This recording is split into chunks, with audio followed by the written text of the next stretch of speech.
Now, although Casper is helping out with air travel, roadways are, of course, affected by our winter weather, too. Storm Watch 12 meteorologist Seth Phillips got some tips for driving in snow and ice, as well as a little bit of driving practice with a pro. Southern Oregon and Northern California have the unique ability to experience many different types of weather patterns each year. Now, while that makes it a great place to live, unfortunately, it can create a hazard for motorists on the roads like this. Drivers in our region deal with many different kinds of weather on a yearly basis, and being prepared is very important. Depending on where you live, threats range from flooding to snow-covered roads and everything in between. I wanted to get an in-depth look at how to stay safe on the roads, but before I could hop into a vehicle to test out my driving skills, I went to Rogue Community College's driver's safety class at the Medford Riverside campus. Looking at the test, though, I knew I'd need help from some of the students. Let's see if they can give me some pointers on how to better prepare. Question 1. How long of a follow distance should you give yourself in inclement weather? Between 4 and 6 seconds. Question 2.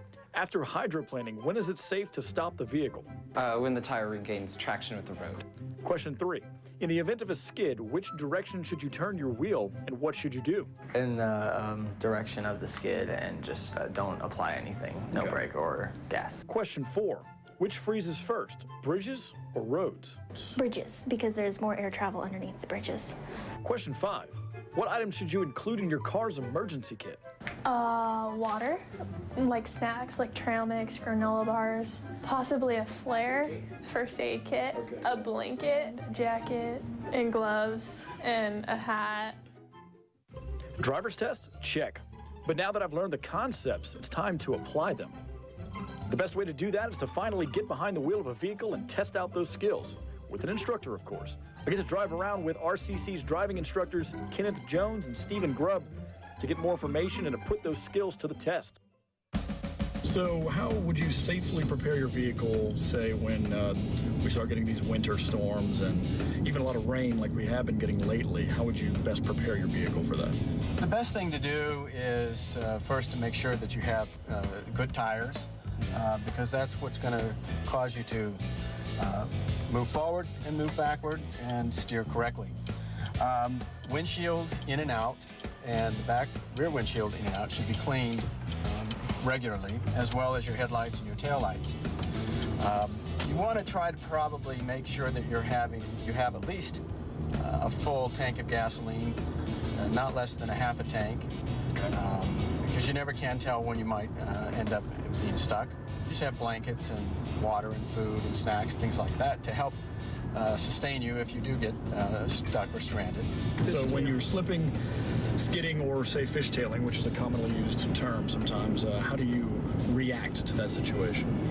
Well, whether you're skidding, your front wheels are skidding, or your rear wheels are skidding, or you're an all-wheel skid, you want to come off the brakes and off the gas. You want to look as far forward as possible that you can into the target area. The steering that you're going to have is going to be very minimal, and that will help keep you from, help you recover from the skid and not oversteer so that you go into an opposite skid. So explain black ice. Well, black ice essentially is water, a very thin sheet of water that is on the road surface, and it freezes. And as the vehicle goes over it, there is a sudden loss of steering control and or traction. In the entire event of, say, rain, sleet, or snow, when are the roads the most dangerous? Well, actually, they're most dangerous right after a very dry spell. We have a lot of oil and other residue that's on the road surface, and it takes a good 15 or 20 minutes of a good steady rain to wash it away.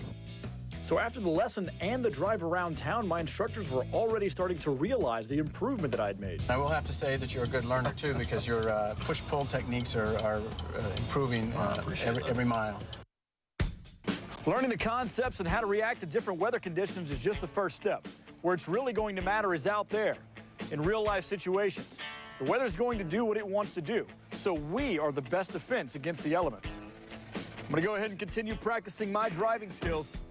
If you find yourself on the road this winter, make sure you wear your safety belt and stay safe out there.